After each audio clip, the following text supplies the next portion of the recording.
Great to be with you again on Locked On Texas Tech on the Locked On Podcast Network. Your team every day. Always available for free on YouTube or anywhere you get podcasts with the only Chris Level. I'm Casey Cowan. Thanks for joining us again for this Locked On Texas Tech special edition as we dive in to voices from the YouTube comments. Checking in on a couple of questions from valued viewers out there. Appreciate those of you who are mixing it up in the comments section on the regular. Here we go, Chris. Let's get to question number one. This on a recruiting front. And I guess this is somewhat what happens whenever you set a very high standard right out of the gates, like Joey McGuire and his staff have done. Of course, the second part of that question is turning those recruiting results into wins in the fall, but that's another conversation for another day.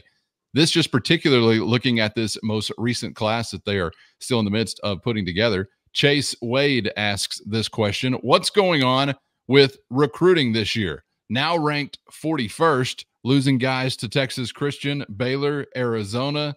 Is the sky falling? Easy question to answer, right? What do you think, Chris? I mean, it's a byproduct, I know, of their own success, and the cycle is not over, obviously. But what do you make of some of the more recent, I guess, recruiting news or how this class is coming together? Yeah, there's a variety of ways to answer a question like this, or to kind of address the subject in general. One, as you mentioned, it's far from the end of the cycle, far from it. These folks can't sign until December, and I think a couple of things play into it. I think that it's funny that I see TCU, Baylor, and Arizona. TCU showed up a lot and won a lot of head-to-head battles. I think Baylor, it's also interesting that they are listed here as well, because I think that TCU and Baylor got real serious about the money that they were shelling out. And I hate to dumb it down to that, but I know for a fact there was an offensive lineman that chose TCU because they were offering him $150. And I say fact, this is the facts that as I know them. Okay. So yeah. I wasn't in the room. I don't, whatever. I haven't seen any kind of contract, so don't get it twisted. But and Texas Tech just wasn't. They're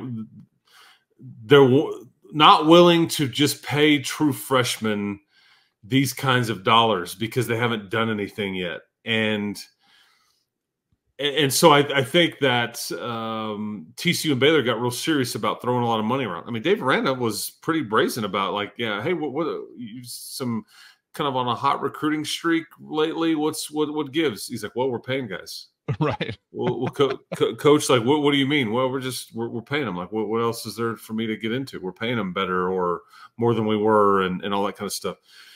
And so some of this is coming down to just what you're willing to offer. And I think Tech has been tried to be very diligent and smart about layering the way that they do it, but they're just not going to throw around a ton of money at true freshmen that are totally unproven.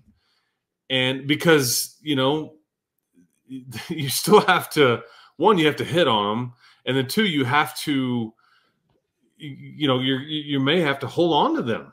I mean, if you're any good, I mean, or they're out the door kind of deal. But the sky's not falling because the cycle's not over. But I would say that recruiting rankings, as much as we love to talk about when you're top 25 and you do well, and we do parade that, and I don't back off from that. And I think that's Joey would prefer to be in that category every year. But now it's not, if you have a hole on your roster or your recruiting class didn't come in like you wanted it, you can fix it via the portal. I mean, I just think there's a redo, which, as before, it's like, man, you had high school kids, you had junior college kids, and you had the rare transfer that was going to have to sit out. That was the only way to add talent. And now you have so many different ways to fix what ails you. Whether it's depth or, but Joey's always going to be about the high school recruiting and the culture and development and all those things. And, you just have to trust James Blanchard and all that, because I think it's actually dropped to 42nd in the country, but I don't think it'll stay that way. But they also don't have that many more spots to offer up either via a scholarship. So there's all kinds of different dynamics you could get into about that question. probably kind of talked all around it. But it would be one of the least concerning things to me about things that you had to have an issue with about the program, I guess is what I'm saying. And this is all going to change, Callan, when we get into the revenue sharing, because you are going to see teams, and I think Texas Tech could end up making a hire here, but you're going to see teams hiring what we're going to term a capologist or the equivalent of that, because you're basically going to say, okay, we're going to allocate, we have to share 20 to 22 million with our athletes. Well, we're going to do that. You know, it's up to each school to determine where that money is going to go. But once they determine how much is going to go to football, it's going to be somebody's job to, at that point, decide, okay, what's our starter at left tackle? What should he be paid? What is this running back that had an extra year of eligibility, didn't have to come back? How do we affect the cap there on somebody like a Taj Brooks? What does the starting quarterback here make? What do we pay a true freshman offensive lineman? You see what I'm saying? So yeah, a lot of this and the money part of it is going to change dramatically in the next year or two.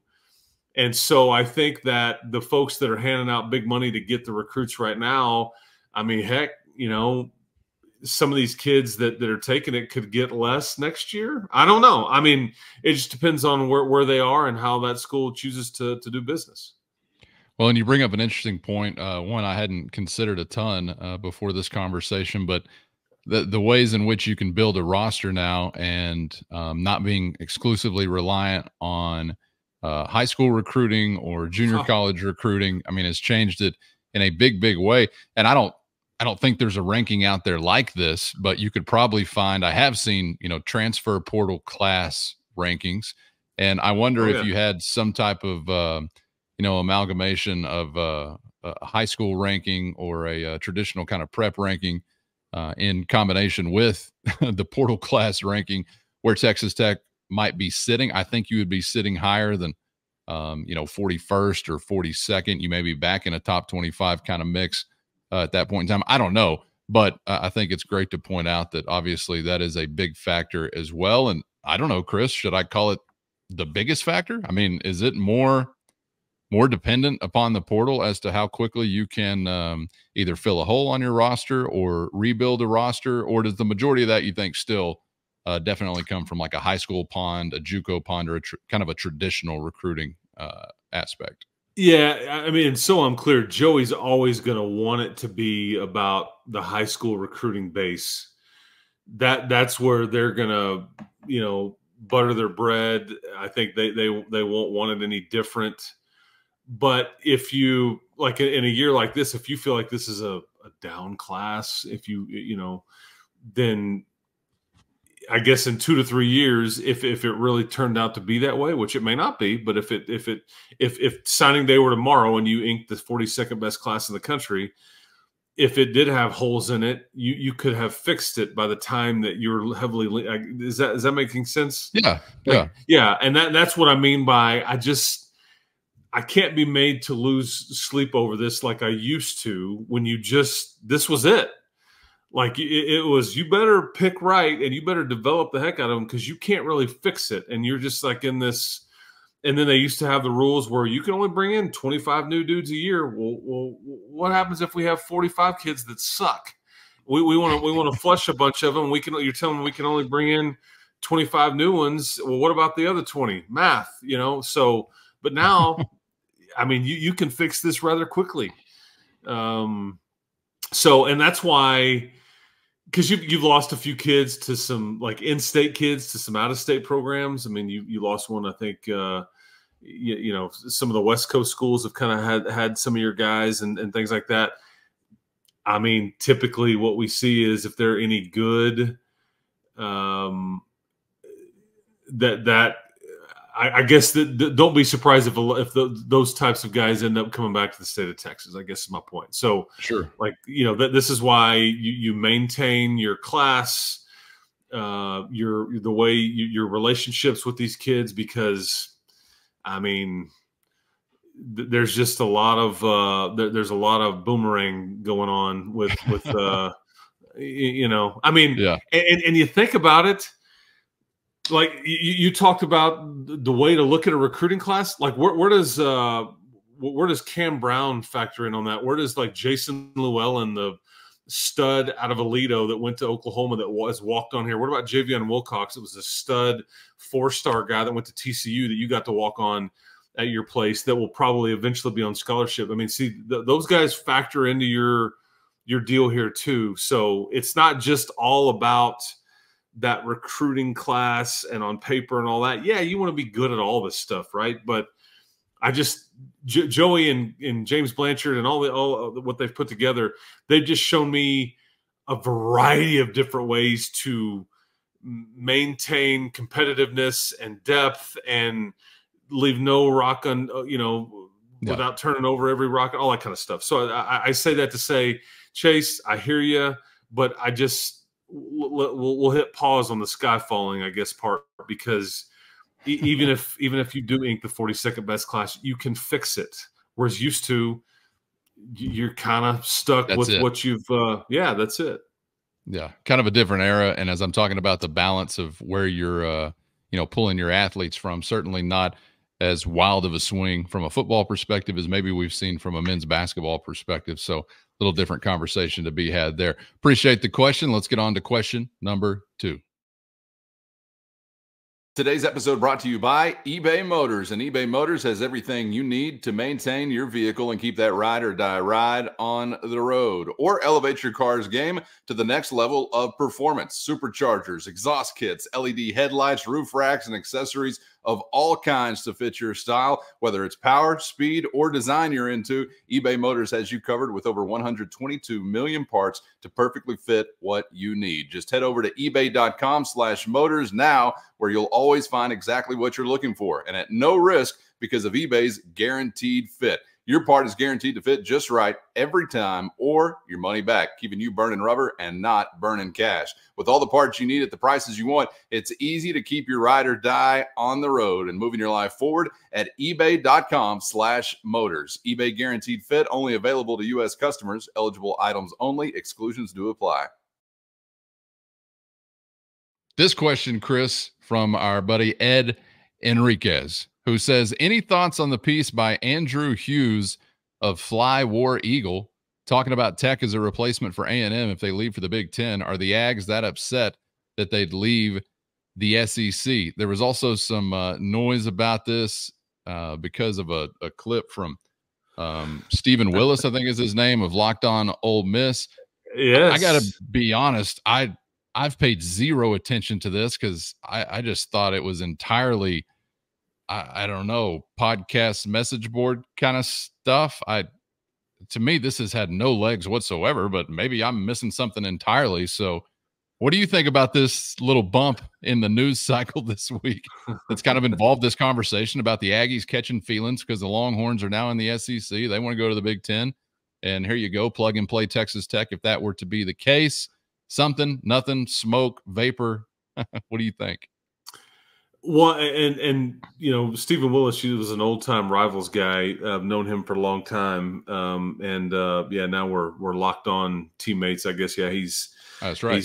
He's running around chasing Lane Kiffin and Chris Beard. So good luck to you, Stephen.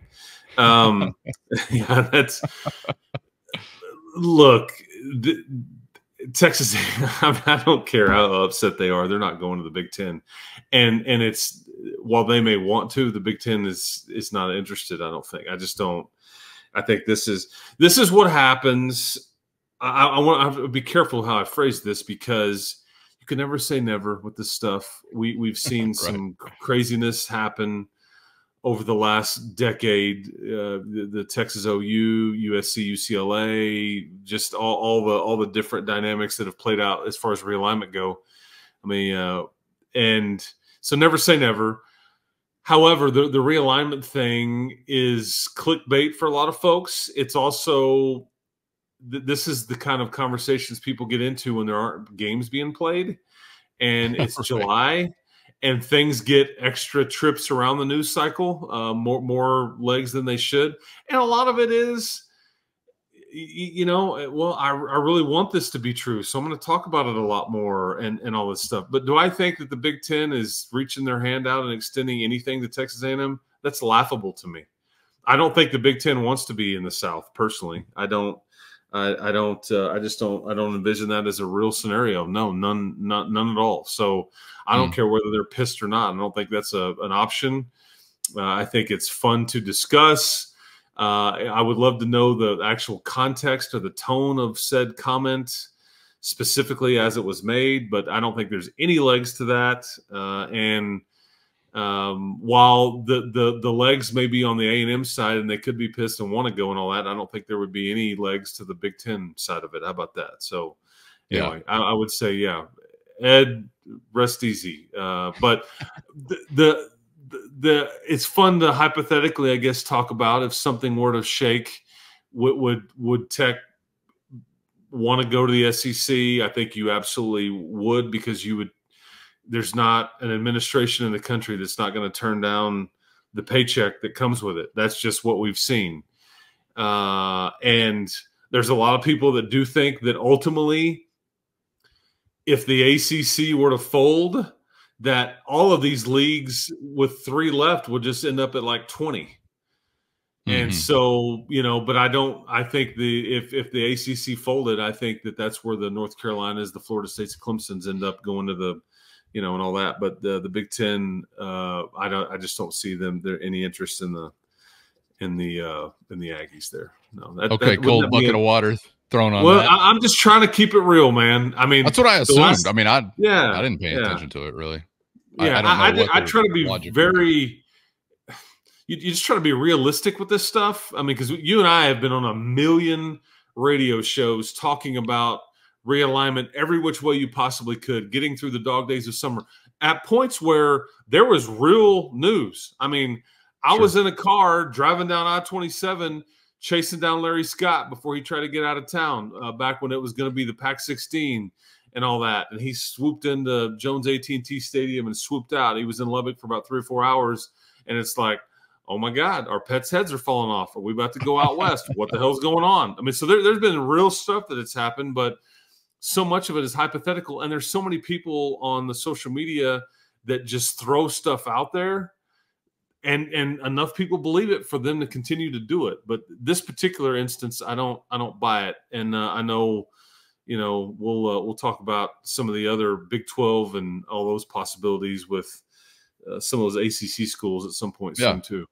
Yeah, maybe a little more legs to that conversation. Appreciate those questions, and of course all the comments in the YouTube comment section throughout the week. Please do keep them coming. For Chris, I'm Casey. Chris, appreciate a little bonus time today. Yeah, enjoyed it. Appreciate it. Yeah, and Chase and Ed, all is good. Hey, thumbs up, man. We're going to be all right. We're going to be all right. Make sure you get subscribed on YouTube or anywhere you get podcasts so you never miss an episode. Thanks for being out there, and we hope to see you back for the next round on Locked On Texas Tech.